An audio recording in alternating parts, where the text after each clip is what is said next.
Weird morning, Meshach. It's Thursday, February 24th, 2 days after Tuesday, the 2-day, where the date was 2-2-2-2-2. And in the wee hours of this morning, Russia launched an all-out assault on its neighbor, Ukraine. Now, if you're like me, you had a few reactions when you heard this news, one of which was, what the fuck, man, seriously? Come on. And another of which was, war was bad. We should stop doing that. And maybe one that sounded like, maybe my optimistic view of the world is fundamentally flawed. We have such great capacity for good, but what capacity do we have for evil? Is morality a farce? Are we just dominated by our primal urges to destroy? Which, you know, I think are all appropriate responses to the news nowadays. But another response you might be having is just confusion. So today I wanted to answer a few questions regarding Russia's invasion of Ukraine. Namely, 1, why?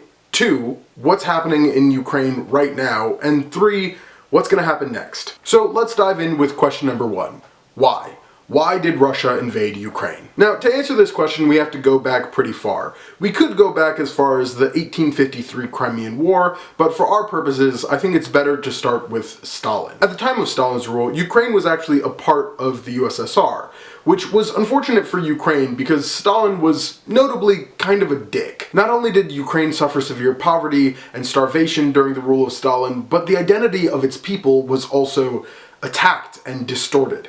A lot of native Ukrainians were forced out of their land while Russians were welcomed with open arms. And that did not sit well with a lot of people. In fact, it created quite the mess in Ukraine, politically speaking. A mess that would need to be resolved after the fall of the Soviet Union. And what better way to solve a political problem than with good old-fashioned democracy? Side note, democracy was one of the reasons that the Soviet Union failed, and was growing rapidly, especially in the East during this time. So, in December of 1991, a vote was held in Ukraine, in which an overwhelming majority, around 90% of people, voted for independence from Russia. So, it was settled. Ukraine would be independent, and we would all live happily ever after. Except, that's not what happened at all, now is it? Because national identities are confusing, especially in the case of Ukraine and Russia. Essentially, even though Ukraine had decided to be independent from Russia, a lot of its political leaders and just civilians in the country didn't mind being buddy-buddy with the international superpower just to its east. So while some parties wanted to align more strongly with the European Union, other parties wanted to remain close with Russia. Obviously, this caused some tension in Ukraine, but nothing really came to a head until Viktor Yanukovych was elected president of Ukraine in 2010. Shortly after becoming president, Yanukovych announced that he would be separating some ties with the European Union in favor of strengthening ties with Russia. News of that decision did not settle well with a lot of Ukrainians, not least because Yanukovych was at the center of a political controversy years prior that had started the Orange Revolution, something that unfortunately I don't have time to discuss in this video, but which you can check out on your own. Anyways, huge national protests started as a result of that decision, and just days later, Yanukovych left office. New elections were to be held, and amidst all this social and political turmoil, Russia took the opportunity to annex Crimea, which was acknowledged on the world stage as a dick move. Soon after that annexation, pro-Russian separatists emerged in eastern Ukraine, and things were not looking good for the newly formed government. While they had won the battle, the war had just begun.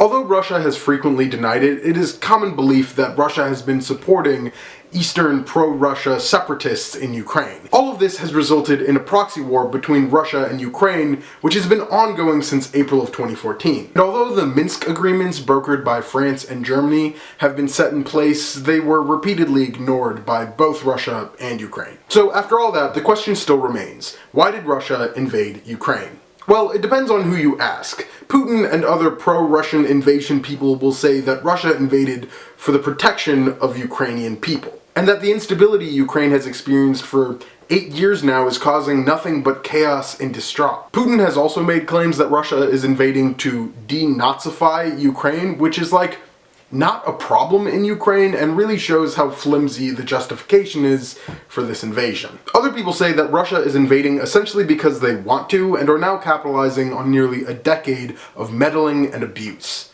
See, a lot of Russians, including Putin, believe that Ukraine is truly a part of Russia, whatever that means. And unfortunately, Putin doesn't really mind overruling the democratic processes that separated Ukraine from Russia if it means getting what he wants. Now, that's not to say that Ukraine was in a great spot before Russian invasion.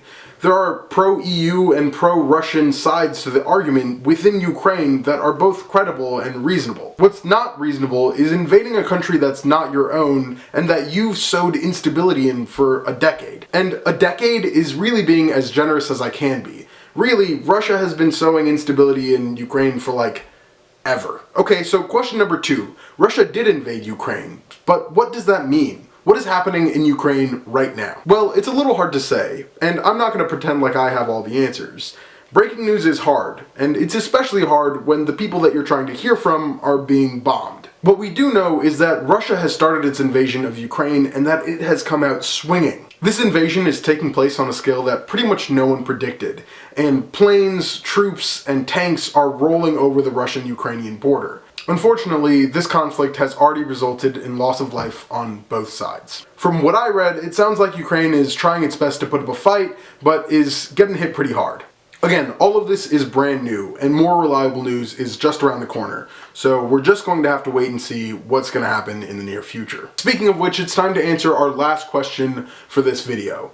What happens next? Well, if I was uncertain about how to answer the last question, I'm even more uncertain about how to answer this one. Here's what we do know. Most of the world is not happy with Russia right now. Most of the members of the EU and the United States have already condemned Putin's invasion of Ukraine. The United States and several other countries are placing sanctions on Russia, the terms of which are ill-defined right now. It seems unlikely to me that the United States will deploy troops to Ukraine anytime soon. But as the world figures out more about what's happening there, I think that aid will pour into Ukraine. The United States and the European Union have strong incentive to maintain a democratic and Russia-free Ukraine. Unfortunately, though, Putin has promised strong responses to anyone that tries to intervene in his invasion of Ukraine. Which is scary because the United States and Russia both have nuclear weapons. Right now, the future is very uncertain, and unfortunately, I'm not a prophet. Now, before I end this video, I want to address the elephant in the room. Is there going to be nuclear war? Is there going to be World War III? And to those questions, I say simply, I don't know. I hope not, but I don't know. Regardless of what happens, we must move forward with peace and humanity in mind.